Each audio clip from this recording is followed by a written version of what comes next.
êtes combien à peu près en tout? On est à peu près 300 adhérents.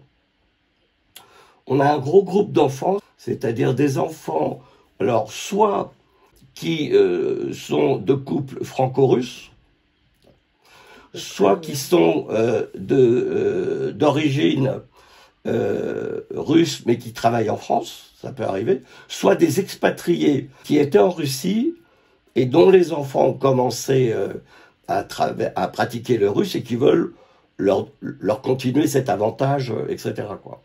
Vous me dites du coup russophone, mais donc il n'y a pas que des Russes, d'originaire russe. Enfin, de toute façon, vous êtes français, mais je veux dire, ça peut être ukrainien, biélorusse. Ah, mais dans notre association, alors c'est important de le souligner dans le contexte actuel, alors on a des Russes, mais on a des Ukrainiens, on a des Biélorusses, on a des Ouzbeks, on a même quelqu'un, je dirais, azéri, et il y a quelques années, on avait même une famille tchétchène, si vous voulez, quoi. Ok. Donc du coup, là, donc, forcément, il y a un conflit. Est-ce que votre association, vous en avez parlé avec vos membres? Est-ce qu'il s'est passé quelque chose? Alors, là, on n'en a pas parlé parce qu'on est en période de vacances scolaires, si vous voulez, quoi. Nos activités sont calées sur le rythme scolaire. Ce que je peux dire, c'est que dans nos statuts, on est apolitique. On n'est pas russe, on est français. Et donc, notre règlement intérieur est très clair. Quand vous adhérez à notre association, vous devez rester dans un comportement apolitique et même aussi sans comportement religieux, si vous voulez. C'est-à-dire, on est laïque et strictement apolitique. C'est d'ailleurs pourquoi on a la confiance, je crois, des municipalités de Versailles et du Chénet. On a fait même des actions sur Buc ou à la Selle-Saint-Cloud il y a quelques années.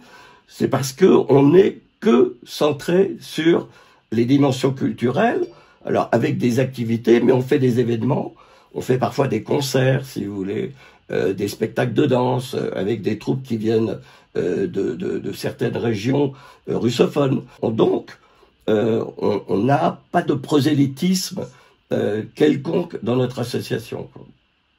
Donc là, clairement, concrètement, vous ne pouvez pas me dire, voilà, je suis pour Poutine, je suis pour Non, chaque adhérent a ses convictions, mais il les laisse à la porte de l'association. Et même si au demeurant, il pouvait arriver que quelqu'un exprime au sein de l'association une opinion, quelle qu'elle soit, hein, bon, ça m'inciterait à convoquer le conseil d'administration pour savoir si nous retenons ou pas cet adhérent, puisqu'encore une fois, nous sommes apolitiques, mais ce qu'il faut bien comprendre, c'est qu'on a des enfants. On a plus de 240 enfants qui suivent nos activités. Il est hors de question, et je suis très clair sur ce point, il est hors de question que les enfants soient otages des problèmes politiques et géopolitiques.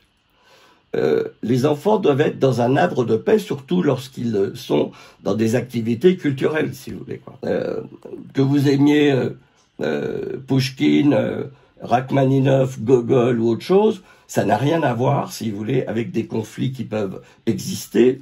Et je dirais même que l'apprentissage de la culture, les échanges culturels, on a vu le succès des expositions de peinture récemment, si vous voulez, en France, c'est un élément de communication, c'est un élément de compréhension. Et donc la culture doit rester un élément d'échange pour mieux connaître l'autre, mieux échanger, mieux communiquer et réduire les antagonismes quand il y a des antagonismes. Après, mais ce conflit-là, finalement, on ne peut pas le nier, on ne peut pas non plus faire semblant qu'il n'existe pas. Vos membres, vous n'êtes pas du tout réunis, il n'y a rien qui va se passer au niveau de... Non, parce que je rappelle, lorsqu'il y a des périodes de cette nature-là, je rappelle à tous nos adhérents à la fois le positionnement de l'association et les règles à respecter si on veut continuer de participer aux activités de l'association. Les conflits sont suffisamment compliqués. Vous savez, on a des adhérents ukrainiens, mais on a des adhérents ukrainiens dont les familles sont dans le Donbass, et des adhérents ukrainiens qui sont dans la région de Kiev. Ils souffrent, ces gens-là. On ne va pas recréer de la souffrance supplémentaire dans un cadre associatif, c'est idiot. On respecte leur angoisse, leurs inquiétudes, leurs souffrances, mais elles ne doivent pas s'exprimer dans le cadre de paix que doit rester l'association. Et justement, est-ce que là, vous n'êtes pas, vous n'êtes pas à la paix, justement, aussi, là-bas, finalement, puisque là, votre association prône, justement, la paix et le bien vivre ensemble avec tous. Est-ce que vous prenez aujourd'hui pareil? Non, moi je vais vous dire, je suis d'un naturel optimiste. Et je pense que la culture aide toujours à triompher. Je vais vous donner une anecdote personnelle pour que vous compreniez. Moi je suis d'une famille franco-italienne. Mon père a fait de la résistance, ma mère a fait de la résistance, et son frère a fait de la résistance. Ma mère a été internée par la Gestapo, torturée, et mon oncle maternel a fait de la résistance, et il a été arrêté, et il a été déporté à Mauthausen, en camp de concentration, où il est mort dans les expériences médicales du château d'Artem. Il est mort pour la France, et il a une rue à Viry-Châtillon. Quand j'étais au collège, ma mère ne pouvait pas passer dans une rue célèbre où on torturait les résistants français parce que son émotivité faisait qu'elle était paralysée. Et quand j'étais au collège, j'avais à choisir, à part l'anglais, l'allemand ou l'espagnol comme deuxième langue. Et j'ai demandé conseil à ma mère. Je lui ai dit, maman, je vais prendre l'espagnol, je ne peux pas prendre l'allemand. Elle m'a dit, non, tu vas prendre l'allemand. Mais je lui ai dit, c'est pas possible. Vu le mal qu'ils t'ont fait, vu le fait qu'il y a encore des associations d'SS en Allemagne qui sont autorisées par le gouvernement fédéral, c'est pas possible. Elle m'a dit, si, il faut dépasser ça, et quand tu apprendras la langue de Goethe, tu verras que c'est pas aussi mauvais que tu le penses, et que il faut aujourd'hui passer cette étape. J'ai souffert, mon frère est mort, mais il faut que tu apprennes la culture de l'Allemagne, des Allemands, et c'est comme ça que tu pourras comprendre réconciliation, etc. J'ai suivi les conseils de ma mère, et je ne m'en plains pas, si vous voulez, parce que je crois qu'elle avait raison. C'est qu'au-delà des souffrances, il y a un moment donné, c'est comme quand vous naviguez en mer, il y a des tempêtes, et puis après, le beau temps revient. Eh bien, il faut reconstruire, si vous voulez. Il faut soigner ses plaies, et la culture de l'autre, la vôtre, que vous échangez avec lui, c'est certainement le meilleur moyen de reconstruire. Donc moi, je suis très confiant, parce que tous nos pays européens ou russes ont souffert beaucoup. Je rappelle quand même qu'il y a 23 millions de morts en URSS pendant la Seconde Guerre mondiale, dont 16 millions de civils. Hein. Nous, on a Oradour-sur-Glane, mais Oradour-sur-Glane en Ukraine ou en Russie, il y en a eu, ou en Biélorussie, il y en a eu beaucoup. Donc, ça n'a pas empêché de faire une réconciliation entre Allemands et Russes après la guerre, et à telle enseigne que, on l'a vu avec Nord Stream 2, les échanges s'accélèrent. Bon, aujourd'hui, naturellement, c'est plus difficile. Mais après les périodes de crise, il y a toujours des périodes de reconstruction. Et c'est la culture qu'il faut préserver qui vous permettra de reconstruire. Vous êtes confiant? Vous pensez que ça ira pour la suite? Oui, parce que je pense que on est dans une partie de bras de fer, et comme dans toute période de bras de fer, il y a des rapports de force, mais vous savez, la guerre, c'est la continuité de la diplomatie et de la paix. On crée des rapports de force. Qui peut penser un seul instant que les forces nucléaires en présence vont détruire la Terre? Parce qu'il ne faut pas se raconter d'histoire. Vous prenez la force nucléaire américaine, vous prenez la force nucléaire russe, s'ils commencent à jouer à ça, on se connaît là aujourd'hui, mais demain matin, on sera que de la petite poussière. Je ne crois pas que quelqu'un puisse prendre le risque, à un moment donné, de détruire 6 milliards d'individus, si vous voulez. Pour plusieurs millénaires en plus, c'est-à-dire que personne ne se relèvera de cet holocauste. Donc, il y a un moment donné, de part et d'autre, il va y avoir la prise de conscience qu'il vaut mieux arrêter là, négocier. Vous vous rappelez la crise de Cuba. La crise de Cuba, l'Union soviétique a retiré ses missiles de ses cargos, mais en échange, Kennedy a enlevé les fusées qu'il avait installées en Turquie, si vous voulez. Voilà. Donc, et à un moment donné, eh ben, la vie reprend, les échanges culturels reprennent, et on se réconcilie beaucoup plus facilement. Vous savez, encore une fois, moi j'ai une famille martyrisée par les Allemands. Bon, je dirais que 10 ans après, ma mère en porte témoignage, si vous voulez, on passait à autre chose, on essayait de passer à autre chose. Et du coup, vous dites que justement la culture peut sauver. En quoi justement la culture peut finalement sauver et réconcilier? Mais parce que la culture, c'est un langage, si vous voulez. Et quand vous communiquez avec quelqu'un, vous avez différentes formes de langage. Le langage structure la pensée, d'accord? Et dès lors que vous rentrez dans l'apprentissage du langage, vous rentrez dans la structure de la pensée de l'autre. Vous commencez à acquérir des codes de communication, des signifiants, etc.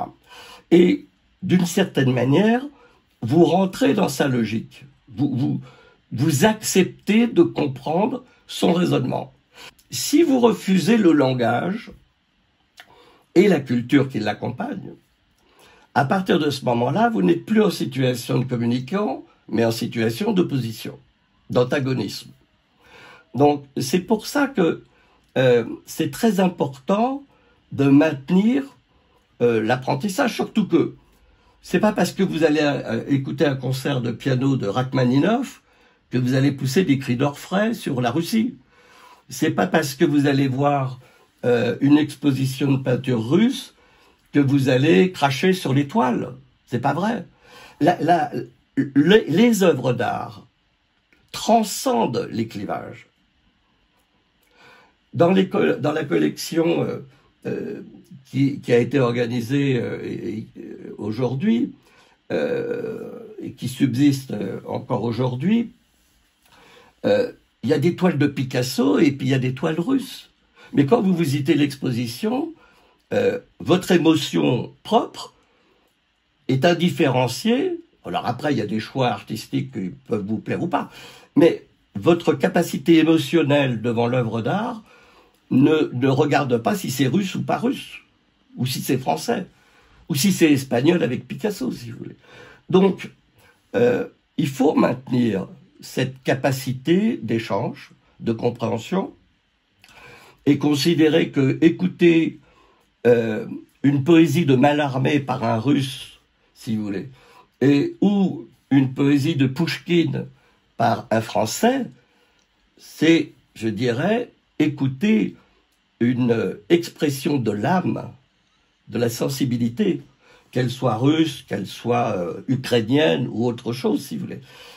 Bon, donc, c'est pour ça que nous avons sanctuarisé l'association dans son positionnement apolitique, parce que c'est la meilleure capacité de préserver l'avenir, si vous voulez. Et ça tranche avec ce que je peux regarder sur les réseaux sociaux de part et d'autre d'ailleurs, où c'est la haine aujourd'hui qui prédomine, si vous voulez. C'est le rejet des autres, sans rationalité d'ailleurs, parce que on est rentré, ce qui complique les relations, on est rentré dans l'émotionnel pur, si vous voulez, de l'image. Et donc, dès lors qu'on rentre et qu'on se laisse guider par l'émotionnel, par les passions, hein, si on raisonne en termes de philosophie, eh bien, si on se laisse guider par les passions, on est dans un processus tragique. Donc, les passions conduisent la tragédie. Donc dès lors qu'on essaye de revenir, pas à du rationnel, mais à de l'échange, à de la compréhension, à de la prise de connaissance, je dirais, les choses, je dis pas qu'elles vont s'arranger tout de suite, mais elles finissent par s'arranger. C'est pas parce que il y a une crise avec la Russie que vous allez arrêter de boire de la vodka. Hein, donc, finalement, vous n'êtes pas inquiet là, vous ne faites pas un discours très inquiet. non, madame, parce que je suis d'une génération qui a connu la guerre froide. Je suis d'une génération dont mes parents avaient 20 ans quand ils ont combattu les nazis et l'Allemagne. Parce qu'il faut quand même rappeler que aujourd'hui, par pudeur, on parle des forces nazies, mais il y avait quand même une immense majorité d'Allemands qui soutenaient Hitler. Hein. Bon. Donc, je suis confiant parce que, à la sortie de la guerre, les Allemands ont fait leur révolution culturelle, dans la constitution allemande d'ailleurs. Hein, c'est, je dirais, politiquement, on le voit très bien dans l'acte politique fondateur de la constitution allemande. Bon, ça n'a pas empêché qu'il y ait des résurgences comme l'association des officiers SS qui continue encore aujourd'hui en Allemagne. Moi, en tant que enfant de déporté, ça me fait mal au cœur, si vous voulez. Hein. Bon. Donc, comme ça me fait mal au cœur de voir des manifestations de cette nature-là dans des pays, si vous voulez. Mais je suis confiant parce que justement, après tout ce qu'on a traversé, l'humanité ressort des crises. Ou alors, ça veut dire que c'est la destruction totale, si vous voulez. On n'a pas beaucoup d'alternatives. Bon, soit on va vers de nouveaux échanges, soit on va vers une destruction totale aujourd'hui.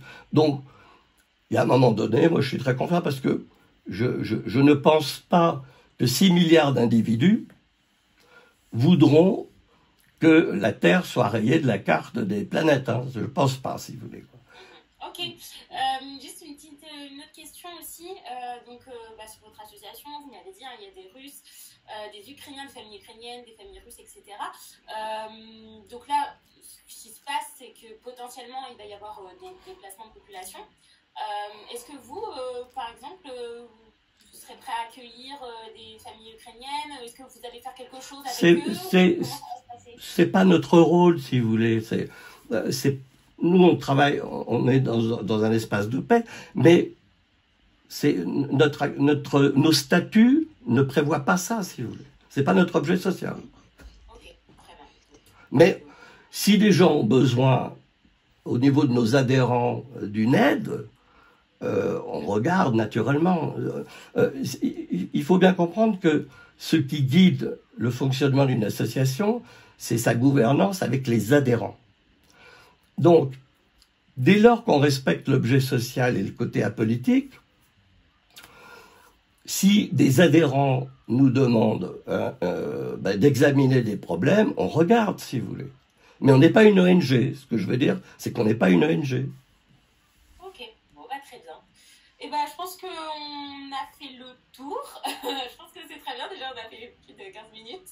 Merci beaucoup. Je vous en prie.